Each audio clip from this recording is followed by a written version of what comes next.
Hello everyone. इस video lecture में हम जानेंगे क्या होते हैं हाई एनर्जी कंपाउंड्स और क्या होते हैं हाई एनर्जी मॉलिक्यूल्स। जैसे कि हम जानते हैं कि in a biological system some compounds molecule on hydrolysis give energy. हमारी बॉडी जैसे फंक्शन करती है, मैनी बायोकेमिकल रिएक्शंस हमारी सेल में, हमारे टिश्यूज़ में, हमारी बॉडी में कंटिन्यूसली परफॉर्म हो रहे हैं, कंटिन्यूसली रन हो रहे हैं।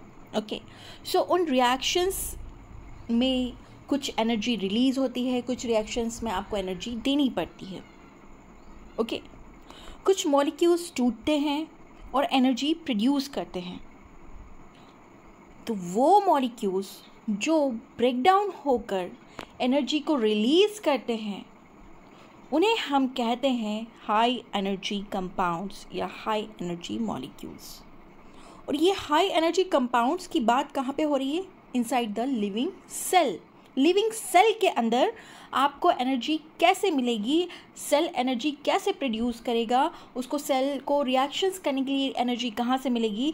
वो ये एनर्जी ऑब्टेन करेगा from high energy molecules. High energy molecules का ब्रेकडाउन होगा और उस रिएक्शंस के लिए यहाँ पर एनर्जी उसे मिलेगी। In biological system, some compound molecule on hydrolysis give energy. कुछ कंपाउंड्स, ये कुछ मॉलिक्यूल ऐसे होते हैं जो हाइड्रोलाइसिस, हाइड्रो मतलब वाटर की प्रेजेंस में उनका लाइसिस होता है, ब्रेकडाउन होता है और वो एनर्जी प्रोड्यूस करते हैं। The high energy compound are also known as energy rich compounds. High energy compounds को हम क्या बोलते हैं? एनर्जी रिच कंपाउंड बोलते हैं, क्योंकि ये टूट कर क्या देते हैं? एनर्जी देते हैं। तो एनर्जी रिच कंपाउंड हुए ये। And energy rich compound possess sufficient free energy to liberate at least 7 calorie पर मोल eight pH 7।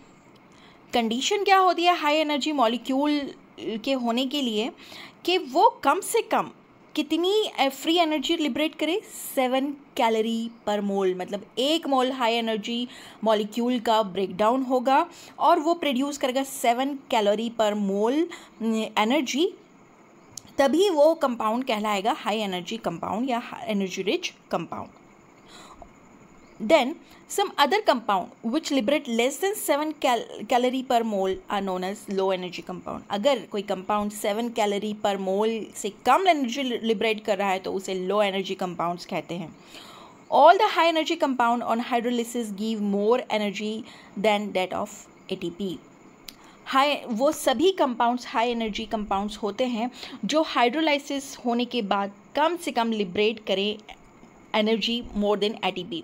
Okay, ATP generally produce करता है ऑन हाइड्रोलाइसिस। जब हम एटीपी का करें, एक मॉलिक्यूल एटीपी का हाइड्रोलाइसिस करें तो वो 7 कैलोरी एनर्जी रिलीज़ करता है। तो हाई एनर्जी मॉलिक्यूल वही होंगे जो एटीपी से ज़्यादा एनर्जी प्रोड्यूस कर पाए। अगर एटीपी से कम एनर्जी प्रोड्यूस करें तो वो लो एनर्जी मॉलिक्यूल है। ओके, सो एक लिमिट है हाई एनर्जी मॉलिक्यूल के होने के लिए कि आपको इतनी एनर्जी प्रोड्यूस करना ही है, एटीपी के बराबर एनर्जी प्रोड्यूस करना है। The most of the high energy compound contain phosphate group and hence they are also known as high energy phosphate. बहुत से जो एनर्जी कंपाउंड्स होते हैं, हाई एनर्जी कंपाउंड्स होते हैं, उनमें फॉस्फेट ग्रुप अटैच होता है और इसी वजह से हाई एनर्जी कंपाउंड्स को हाई एनर्जी फॉस्फेट भी कहा जाता है। For example ATP। Okay, ATP में फॉस्फेट ग्रुप होता है, एसाइल फॉस्फेट में आपका फॉस्फेट ग्रुप होता है, इनोल फॉस्फेट में, ये सभी क्या है? High energy.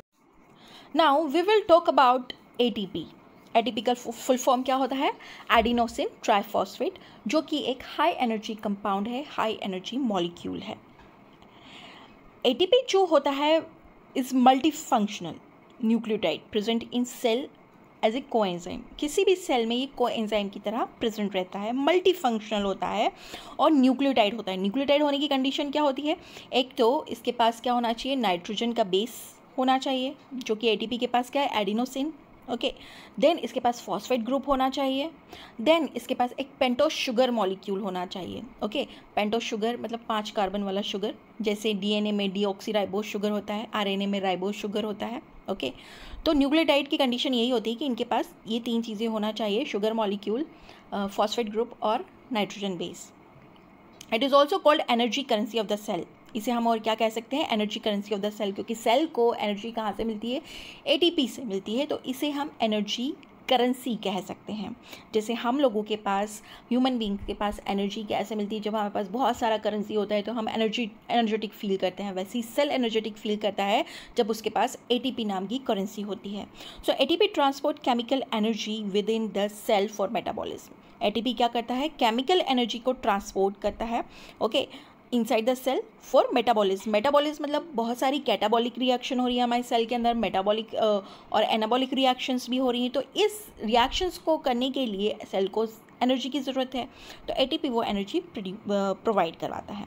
One molecule of ATP contain 3 phosphate group. जैसे कि नाम से पता है चलता है कि ट्राईफॉस्फेट एडिनोसिन ट्राईफॉस्फेट है, तो एक मॉलिक्यूल एटीपी के पास 3 फॉस्फेट ग्रुप होते हैं and it is produce by ADP and AMP. ADP में आप एक फॉस्फेट ग्रुप और ऐड कर दो तो एटीपी बन जाएगा, मतलब एडिनोसिन डाईफॉस्फेट से आप एक ग्रुप फॉस्फेट का और ऐड कर दो तो ट्राईफॉस्फेट बन जाएगा। और अगर एएमपी से बनाना चाह रहे हैं तो इसमें 2 फॉस्फेट ग्रुप कर दो, मोनोफॉस्फेट को ट्राईफॉस्फेट बना दो। अब आते हैं हम स्ट्रक्चर ऑफ एटीपी पे। जैसे कि हम जानते हैं कि एटीपी न्यूक्लियोटाइड है। न्यूक्लियोटाइड है तो सबसे पहले आप राइट हैंड साइड पे देखिए, उसके पास एक एडिनोसिन नाम का नाइट्रोजन बेस है।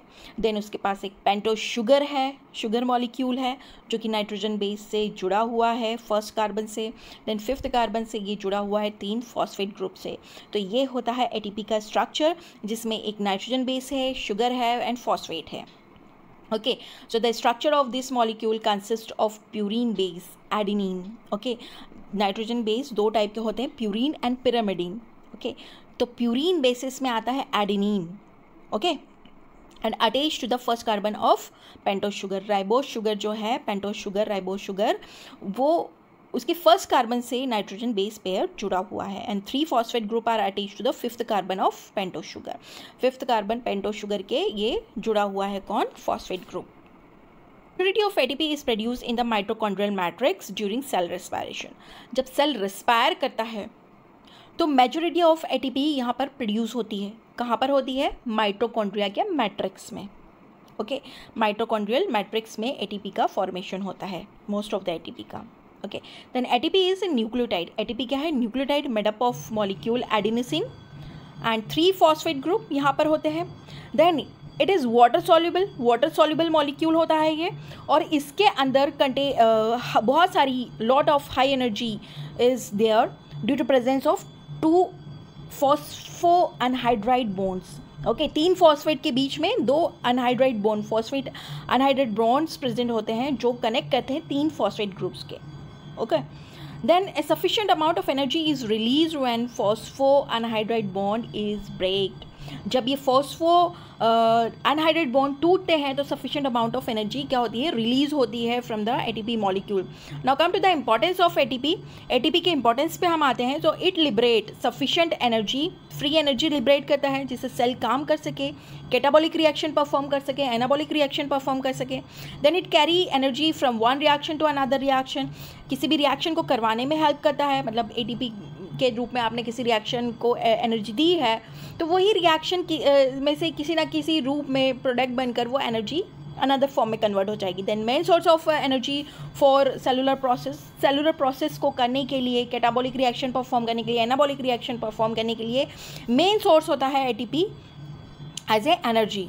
It help in transporting organic substances. ये क्या करता है, ऑर्गेनिक सब्सटेंस को ट्रांसपोर्ट करने में हेल्प करता है, जैसे आपके कैल्शियम आयन से, सोडियम आयन से, पोटेशियम आयन से थ्रू द सेल मेम्ब्रेन। एक सेल से अगर दूसरे सेल में ट्रांसफ़र करना है तो ये हेल्प करता है ट्रांसपोर्ट करने में। Then it help in synthesising chemical compounds को सिंथेसाइज करने में हेल्प करता है, जैसे प्रोटीन है, कोलेस्ट्रॉल है।